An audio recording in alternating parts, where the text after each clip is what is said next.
Welcome to this explainer. Look, did you know the average human brain processes tens of thousands of thoughts every single day? But for some of us, it kind of feels like almost all of those are dedicated to worrying about, say, a single awkward conversation from 3 years ago.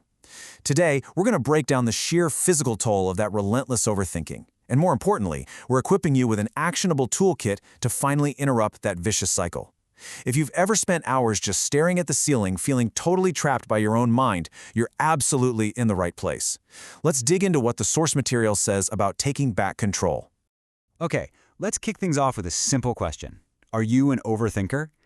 Take a second to really ask yourself that. We aren't just talking about planning ahead or being thorough here. We want to see if you relate to the incredibly draining, honestly almost paralyzing experience of feeling trapped in your own head, completely unable to hit the pause button on your internal monologue. It's that sensation where your brain feels like a computer browser with 50 tabs open and music is playing from one of them, but you have literally no idea which one.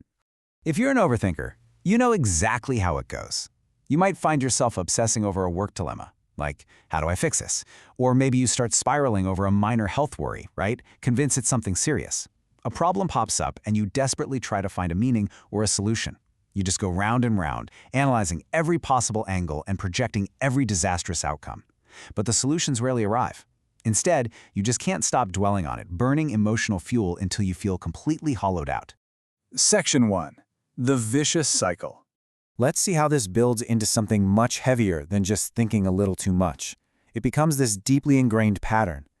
When we spend too much time analyzing our problems, we actually end up more at a loss than we were to begin with. And it's not just in your head, it manifests profoundly in your body. Persistent overthinking leads to a wide range of physical symptoms. We're talking insomnia, trouble concentrating on basic tasks, and a massive loss of energy. Your brain consumes 20% of your body's energy. When it's constantly firing on overdrive, sprinting a mental marathon of worst-case scenarios, it literally drains your physical reserves.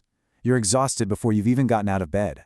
And this right here is what we call the vicious cycle. It's when the physical exhaustion and the symptoms we just talked about, like lying awake at 3 a.m., create further worries about those very symptoms. You start stressing about the fact that you're stressed. You think, if I don't sleep tonight, I'm going to bomb my presentation tomorrow, which, let's be real, practically guarantees you definitely won't sleep. This drops you right into a vicious cycle that, if left unchecked, can eventually result in chronic anxiety or depression. Section 2. The avoidance trap. So you might assume the easiest fix is just avoiding what triggers you entirely, right? Well, let's see what the research says about that strategy. For folks struggling under the heavy burden of overthinking, it is all too easy to develop a very real fear of your own trigger thoughts. You might be tempted to just avoid situations, people, or places that cause them to pop up. But avoiding trigger thoughts is futile, and it's actually highly counterproductive. It's like trying not to think of a pink elephant. The harder you push the thought away, the bigger and brighter that pink elephant gets in your mind. This avoidance will only hamper your life and continuously shrink your world.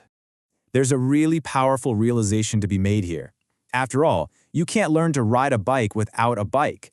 If you successfully avoid all your triggering situations, you completely rob yourself of the chance to actually practice letting go of those thoughts. You need the trigger, the bike itself, to learn how to ride through the discomfort and master your own mind. It's all about building resilience, and you simply can't build resilience in a vacuum. You literally have to face the friction to learn how to coast. Section 3. Breathe and meditate. The crucial point is that we must actively interrupt these loops rather than running away from them. And we do this by bringing our focus back to the present moment, starting with our breath. The next time you find yourself tossing and turning over your thoughts, your respiration is your absolute best tool. Let's actually do this together right now. First, find a comfortable place to sit and consciously relax your neck and shoulders, okay? Now, place one hand over your heart and the other across your belly. Slowly inhale and exhale through your nose, really feeling your chest and stomach move. This specific posture and intentional breath signals to your brain that you are physically safe, forcing your body to shift states and interrupt that mental loop. And the magic number here is 5, just 5. By trying that breathing exercise just 3 times a day for 5 minutes, or by committing 5 minutes a day to a quiet, evidence-backed meditation practice, you can actively turn your attention inward. You really don't need hours on a mountaintop. Just 5 minutes a day can effectively clear out that nervous chatter. Why so short? Well, when it comes to rewiring your neural pathways, consistency matters way more than duration. It's about training your brain daily to recognize what calm feels like. Section 4. Grounding in the present. But hey, maybe you aren't quite ready to commit to a formal meditation routine.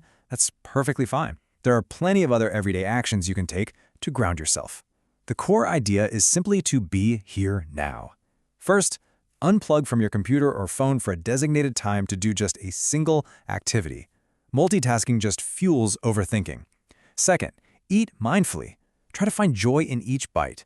Treat yourself to your favorite meal and really focus on the sensory experience, the taste, the smell. And third, get outside.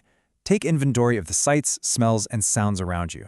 Even a quick lap around the block forces your brain out of its abstract loop and aggressively anchors it back into the tangible world. Another incredible grounding technique when you're in the thick of overthinking is to acknowledge your successes. Try jotting down 5 small things you did this week. Seriously, they do not need to be huge. We're talking stuff like sticking to a coffee budget, or maybe just cleaning your car. When your thoughts start spiraling toward everything going wrong, physically writing these small wins down triggers a microdose of dopamine in your brain. This tiny neurochemical reward counteracts the anxiety, helping you realize how these little positive actions add up. Section 5. Reframe and take action. Finally, sometimes quieting your thoughts requires stepping completely outside of your usual perspective. Remember, how you see the world is shaped by your own unique assumptions. Try jotting down your swirling thoughts and investigating their validity. Imagine a panicked assumption swirling in your head, like, I won't have time to arrange everything for this upcoming trip. It's loud, it's frantic. Now hit pause, take a breath, and contrast that with a grounded investigation. Ask yourself, what proof do I actually have to back that up? What legitimately happens if some things don't get done in time? Who can help me with the non-urgent stuff? You're actively putting your own thoughts on trial to cut through the emotional noise. And once you've investigated the thought, you got to move forward. Thoughts often go on repeat simply because you haven't taken any concrete actions yet. Your brain keeps bringing it up so you don't forget. So ground your thoughts into things you can actually manage and do by creating an action plan. Give your brain permission to let it go. For instance, instead of worrying vaguely about the whole trip for 3 hours, your action plan is just booking the rental car today. Just like that, you transition from passive worrying to active problem solving. We've covered a lot of ground in this explainer, from the physical toll of the vicious cycle to using mindfulness and logical reframing to break it.